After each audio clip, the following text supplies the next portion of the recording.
مختصراً بتاتا ہوں. میری ساؤتھ افریقہ کی تشکیل تھی, پیچھے والدہ کی طبیعت بہت خراب ہو گئی. مجھے بھائی نے بولا جنید بھائی آ جائیں واپس, کیونکہ امی جا رہی ہیں, امی نے اب نہیں رکنا. تو میں نے ساتھیوں سے کہا, انہوں نے کہا یار چلے جاؤ, کیا فرق پڑتا ہے, یہ پھر یاد کرو گے ساری زندگی. اب میں سوچتا رہا, اب میں نے امی کو فون کیا, میں نے کہا اماں آ جاؤں, کہا نہیں ہرگز نہیں آنا. تو میں نے کہا کیوں؟ تو کہنے لگی اگر میرا انتقال ہوا تو میں کتنی خوش قسمت ہوں کہ میں اللہ کو بتاؤں گی کہ جب میرا انتقال ہوا تو میرا بیٹا تیرے راستے میں تھا. تو تم مت آؤ, مجھے کچھ نہیں ہوگا, اور اگر ہو گیا تو اس کو اللہ کی مرضی سمجھنا, بس میرے لیے تم دعا کرنا. اللہ کی شان, امی کا انتقال نہیں ہوا. اس میرے 40 دنوں بعد میں واپس آیا تو بہت خوش ہوئی, گلے لگایا, کہا دیکھو میں نے کہا تھا اللہ نے مجھے زندہ رکھا جب تک کہ تم نہیں آتے واپس. پھر میری حضرات نے 10 دن کی اور تشکیل کر دی کینیڈا کی. تو میں نے کہا اماں پھر 10 دن کے لیے بھیج رہے ہیں, جاؤں نہیں جاؤں؟ نہیں چلے جاؤ, میں تو بالکل ٹھیک ہوں. میں نے کہا جی ٹھیک ہے. میں جس دن گیا ہوں اس دن ہم ٹورانٹو میں مرکز میں بیٹھے ہوئے تھے, تو وہ پوری ٹورانٹو کی شورا سامنے بیٹھی ہوئی تھی. میرا بیان تھا. بیان کے دوران ایسے موبائل پڑا ہوتا ہے, میں نے رکھا ہوا تھا کہ بہن کو بولا ہوا تھا کہ اگر اماں کو کچھ ہو مجھے فوراً بتا دینا. میرا موبائل بند ہو گیا, میں سمجھا خراب ہو گیا, اب وہ چلے ہی نہ کسی طرح سے. خیر میں نے اس کو چھوڑے رکھا, میں بات کرتا رہا. اس کو نہ چھیڑیں, چھوڑ دیں اس کو.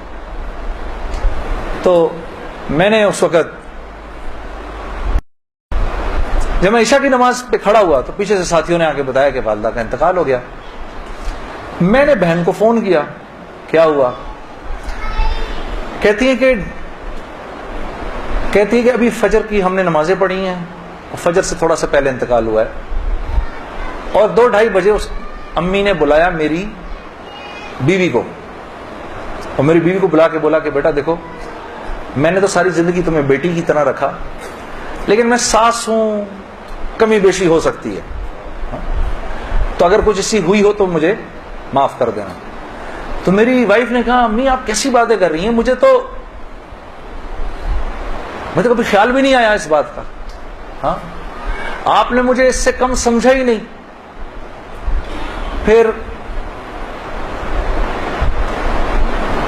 میری بہن سے کہا کہ تم بیٹا مجھے لگتا ہے میں آج چلی جاؤں گی, مجھے سورہ یاسین سناؤ.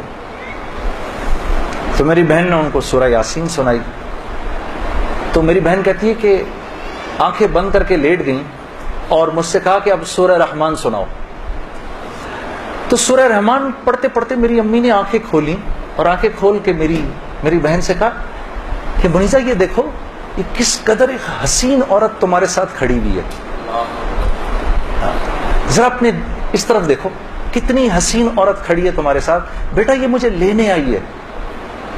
تو میری بہن کہتی ہیں کہ اماں یہاں تو کوئی نہیں کھڑا. نہیں, اس کے پیچھے دیکھو, اس کے پیچھے بھی کچھ لوگ کھڑے ہیں. تو میری بہن کہتی ہے کہ میں نے کہا اماں تو چلیں پھر کلمہ پڑھیں, پھر آپ کے جانے کا وقت ہے. کہا اپنے ابا کو بلاؤ جلدی سے. تو میرے ابا آئے اور میرے ابا کو کہا کہ دیکھیں میں نے ساری زندگی آپ کی عزت کا خیال رکھا, میرے لیے بس وہ نمبر 1 چیز تھی, اس میں اگر کوئی کمی بیشی ہوئی ہو تو مجھے معاف کر دیجیے گا.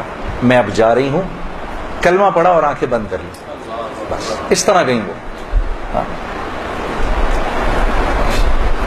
اللہ پاک ہر عورت کو ایسے جانے کی توفیق عطا فرمائے دنیا سے. ہمیں سب کو اللہ پاک ایک خوبصورت موت عطا فرمائے کہ ہم دنیا میں ایک خوبصورت موت ہی تو کمانے آئے ہیں. ہاں کہ جب ہم یہاں سے جائیں, میری اللہ سے دعا ہے یا اللہ اس مجمع میں جتنے مرد اور عورت بیٹھے ہیں جب اس دنیا سے جائیں تو یا اللہ وہ ان کی زندگی کا سب سے خوبصورت دن ہو.